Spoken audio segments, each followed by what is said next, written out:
Max Verstappen could hang on to the championship because of inter-team battles. Was Oscar's move on Norris justified? And K-Mag receives a race ban for some crazy moves. Do consider subscribing to the channel. Now let's get straight into the latest F1 news. Kevin Magnussen has become the first current driver to hit the 12 penalty point threshold on his super license, which will trigger a race ban for the Azerbaijan Grand Prix. This comes after picking up 2 points in the Italian Grand Prix for causing a collision with Pierre Gasly, with those points taking him up to the 12 required to trigger a race ban.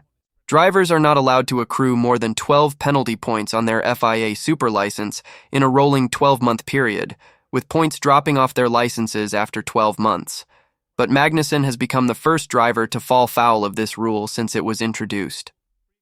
This will see another driver step into Magnussen's cockpit for the Azerbaijan Grand Prix, most likely 2025 Haas driver Oliver Bearman, who has already taken part in multiple FP1 sessions for the team this year as he prepares for a full-time drive with the team.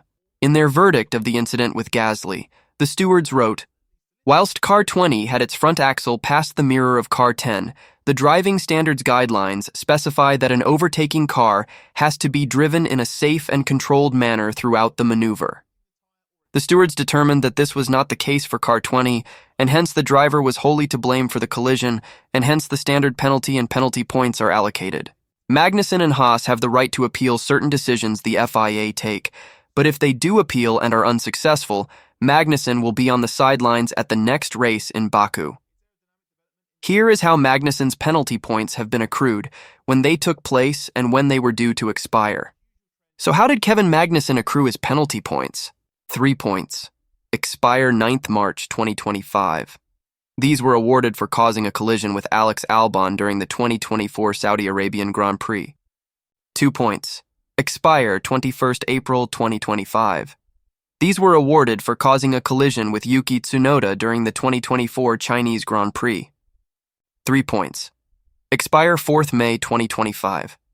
These were awarded for leaving the track and gaining an advantage on multiple occasions during the 2024 Miami Grand Prix sprint as additional aggravating circumstances, following multiple time penalties. 2 points. Expire 5th May 2025. These were awarded for causing a collision with Logan Sargent during the 2024 Miami Grand Prix. 2 points. Expire 1st September 2025. These were awarded for causing a collision with Pierre Gasly during the 2024 Italian Grand Prix. While the sort of incident that can happen, Mercedes boss Toto Wolff believes Sergio Perez moved late on George Russell at Monza. Russell in his Mercedes found himself in combat with the Red Bull of Perez for P7 at Monza, a move which Russell ultimately completed, though not without some drama going into the opening chicane. Looking around the outside of Perez as the long Monza start-finish straight met the opening chicane, Russell would bail out and cut the opening corners, Perez getting his elbows out in the braking zone and through the chicane. Russell would return the position to Perez before repassing at that chicane, keeping the place this time as Perez applied the squeeze once more. Russell accepted it as hard racing, but at the very, very limit, having feared he was going airborne as Perez ushered him to the very edge of the circuit, heading down to turn 1. Put to him by media, including PlanetF1.com, that he had a fun battle with Perez, Russell replied, "I'm not sure you can describe that fun because I thought I was about to go airborne when he was squeezing me at 340 kph. But yeah, hard racing. It was right at the very, very limit. We didn't crash at the end of the day and I got past, but if it was half a centimeter more, it would have been a different story." As for how Russell's Mercedes boss saw it, Wolff felt that Perez had moved late against Russell in the braking zone at the first chicane. "I'm trying to be objective, and with the George incident on turn 1, it's probably racing that can happen," he said. But with Checo, that was a move under braking. Was there enough gap when the gap was tiny? But still, the move came late. P7 was where Russell would finish, 2 places behind teammate Lewis Hamilton, as Mercedes continued to search for the performance level which saw them win 3 races out of 4 going into the summer break. Wolff saw good value for Formula One in Ferrari winning the Italian Grand Prix, their home race, after Charles Leclerc successfully pulled off the one-stop strategy, but Wolff admitted that Mercedes are yet to hit the performance heights again of pre-summer break. "I think first of all you need to congratulate Ferrari," he said. "If you can choose a winner for the Monza Grand Prix, it's Ferrari. That's good for Formula One. Good for the show. Good for entertainment. Good for revenue. But yeah, it was better than Zandvoort, but we are quite a chunk off from pre-summer performances, where I think we scored the podium in 5 races or 6 races, and with 3 victories, 2 on merit, and we don't seem to be playing there at the moment in the front. And when you're on the back foot pace-wise, then obviously you're in a bit of a no man's land in terms of strategy. So it's good that we have a little bit of time to analyze that. Wolff said that Mercedes did go very defensive in the second stint, hoping that the one-stop could be an option, but were suffering too much with tire graining, particularly on Russell's W15. We suffered from front left graining, he said. It came at various times. With George, the graining started a bit earlier on stint 1, and then we were very defensive in our lap times in the second stint, in order to maybe extract more tire performance, maybe to make a one-stop last. But then the graining came up. But it was so easy to get it wrong. As a driver, it's very difficult to judge, can you make it to the end or not? Because you see the front is opening up or the front is starting to grain, so yeah, graining was an issue. Max Verstappen has said both championships are not realistic as things stand from his perspective after a P6 finish in the Italian Grand Prix. Verstappen still holds a 62-point lead over Lando Norris heading into the final 8 races, while Red Bull's lead in the Constructors' Championship was cut to 8 points after a weekend where they appeared to be behind McLaren, Ferrari, and Mercedes in the competitive order. Verstappen labeled the RB20 undrivable after qualifying on Saturday at Monza, and he repeated that description of his car after taking 6th place in the race on Sunday. He spoke at how the team has gone from being very dominant to the car being undrivable in a short space of time, which is a very weird feeling for him to take in. When asked about his title prospects, Verstappen admitted to media, including PlanetF1.com, "At the moment, both championships are not realistic. I think I gave everything that I could today. We have to turn it around, and it's not easy to do that very quickly, and then if we can put that on the car, then it becomes more drivable." In the race, Verstappen was seen hitting his steering wheel in frustration after a 6-second pit stop cost him time in the pit lane, a rare occurrence by Red Bull's high standards in that department. But even still, the reigning world champion acknowledged the team needs to turn their car upside down to be able to get it to his liking. "It was pretty boring, but we were too slow," he admitted. Pit stop, of course, cost me a bit. I couldn't run full power for most of the race as well with the engine, because we had a little issue, and I think also strategy-wise, we could have done a better job to be at least a little bit more competitive in the fight or whatever. It wouldn't have changed the position, but I think we didn't do our optimal race. I've said a lot, and now it's up to the team to come with a lot of changes with the car, because we basically went from a very dominant car to an undrivable car in the space of, 6 to 8 months. So that is very weird for me and need to really turn the car upside down. Kevin Magnussen has admitted feeling completely confused by the FIA penalty that confirmed he is set to miss the Azerbaijan Grand Prix next time out.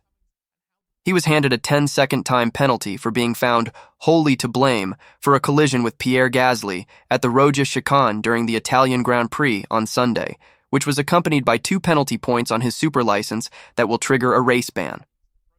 The Haas driver held on to a 10th place finish at Monza on Sunday, falling behind the Williams of Alex Albon after the checkered flag once his penalty was applied, with only 2/10 separating the Dane and the Aston Martin of Fernando Alonso. After the race, however, his time penalty was accompanied by 2 penalty points on his super license when the FIA released their official verdict on his collision with Gasly. Given the previous incidents Magnussen has had this year, this took him to the threshold of 12 that triggers a race ban, becoming the first driver since the penalty point system was introduced to do so. Before he found out a race ban was officially confirmed, the Haas driver expressed his confusion at being handed a punishment when he felt another incident was of similar or worse magnitude. "Yeah, frustrated about the penalty. I don't understand it at all," Magnussen told media, including PlanetF1.com after the race. Flat out, just completely confused. "Me and Gasly raced hard into turn 4. We have slight contact. We both missed the corner, came back on track again, no damage to either car, no consequence to the race of either of us, and I get a 10-second penalty. Then lap 1, Daniel Ricciardo and Nico Hülkenberg. Ricciardo put Nico in the grass at 300 kilometers an hour, completely destroyed Nico's race, massive consequence and damage to Nico's car, and he gets a 5-second penalty. Where's the logic? I just don't get it. When asked about what he can do next, he had not had confirmation of penalty points while he was speaking, but made reference to that possibility. I'm back in Singapore to your point, he responded. I say it all the time, I'm not going to hold back, and it doesn't make sense, and I scored a point today, so see you later. Lando Norris suggested he was 1 meter from crashing into his teammate after a daring overtake from Oscar Piastri at Monza. The Australian dived down the inside of Norris into turn 4 to take the lead of the race and ultimately stay ahead of his McLaren teammate, even if he did not achieve the victory. Aside from Charles Leclerc, who produced a tire masterclass to pull off the one-stop, Piastri was the fastest driver on the grid, finishing second ahead of his teammate and pole-sitter Norris. But Norris hinted at frustration from his side that his teammate attempted such a move, suggesting he was caught out by it, and if he had braked 1 millimeter later, they would have crashed. I don't know what I should have done differently, he said. If I brake 1 meter later, we probably would have crashed. So something we'll look at. But Ferrari just drove a better race today, especially Charles. He did a very good job. So just hats off to him. As for if a one-stop was possible for him, Norris said they contemplated it, but did not think it was realistic. We considered it the whole race, but it was not possible with the amount of graining that I had, he said. We knew it would be tight, but just with our car and some of the limitations we have, it wasn't possible today. Piastri, meanwhile, said it hurt to not be able to catch Leclerc late on. It hurts, I'm not going to lie, it hurts a lot, the Australian said. Did a lot of things right today. There were a lot of question marks on the strategy going into the race from the position we were in, with the tires looking like they did. Doing a one-stop seemed like a very risky goal, and it was right. As for whether they should have tried the one-stop, Piastri said, everyone's a legend on Monday. In hindsight, yes, but everyone's a legend on Monday after the race, he said. And today, unfortunately, we got it a bit wrong.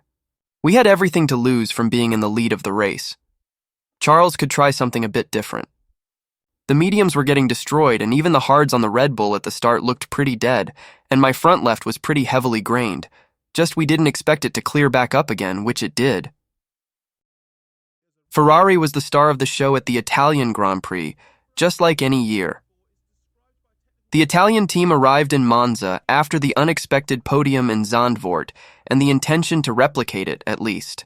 But the Temple of Speed wasn't only the house of thousands of tifosi to celebrate the iconic Cavallino.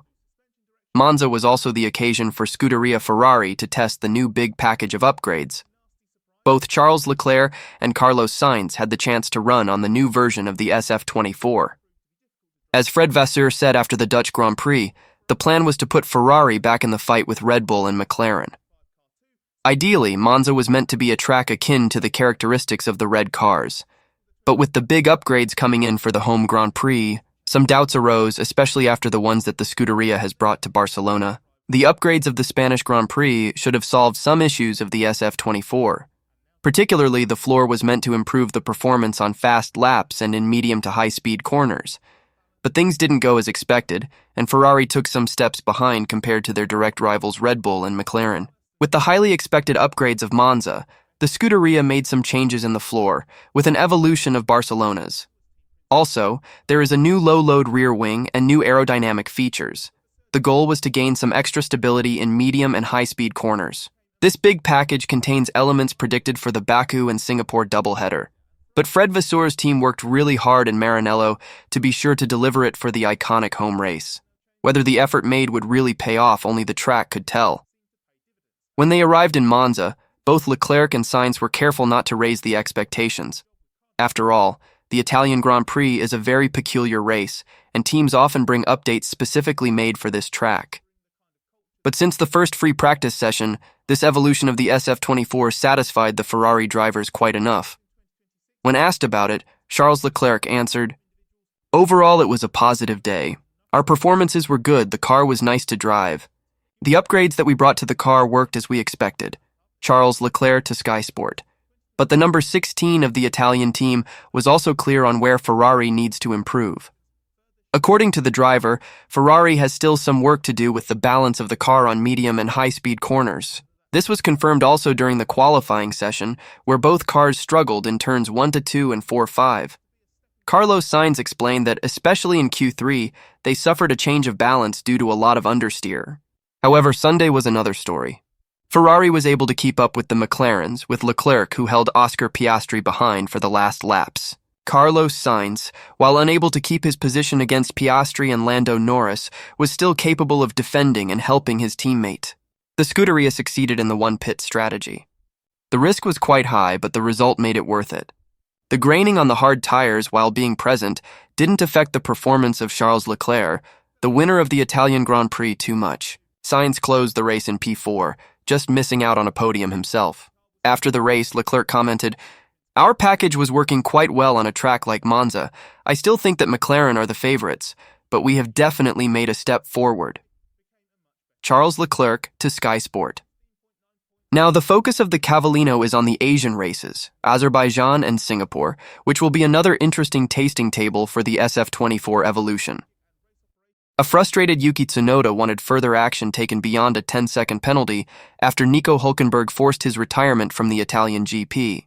Hülkenberg found himself hit with a 10-second time penalty after plowing his Haas car into the side of Tsunoda's V-carb at the opening chicane, inflicting what would prove to be race-ending damage for Tsunoda. Tsunoda was left far from pleased with Hülkenberg after that encounter, insisting that he gave the German racer as much space as he could, but there was nothing more he could do to avoid the shunt happening. What I know is a white car trying to overtake from the inside, pretty far away, and with massive white smoke, and just losing control and smashing into me, Tsunoda reflected in response to a question from planetf1.com. I tried to give the space as much as possible, but in the end he just came straight, so nothing I could have done. For Tsunoda, a 10-second penalty for Hülkenberg did not go far enough.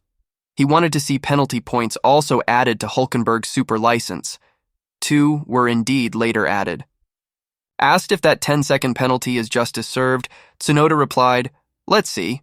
If he scores points, it's not enough. And if he's not scored points, it's still not enough. But hopefully he needs penalty points on top of it. I hope he does. I don't know if it automatically comes with the 10 seconds. My head right now is not in the right place, I guess, pretty frustrated." It was put to Tsunoda that Hülkenberg had perhaps got the wrong V-carb to take his frustrations out on. On the opening lap, Tsunoda's teammate Daniel Ricciardo had forced Hülkenberg wide at Ascari and received a 5-second penalty as a result. "He seemed hot-headed," said Tsunoda in response to that theory, "but wrong person if it's that." Ricciardo later received a 10-second penalty for failing to serve that initial one correctly after a mechanic touched the front wing as he entered his pit box. That is it for today's video. I'll see you in the next one.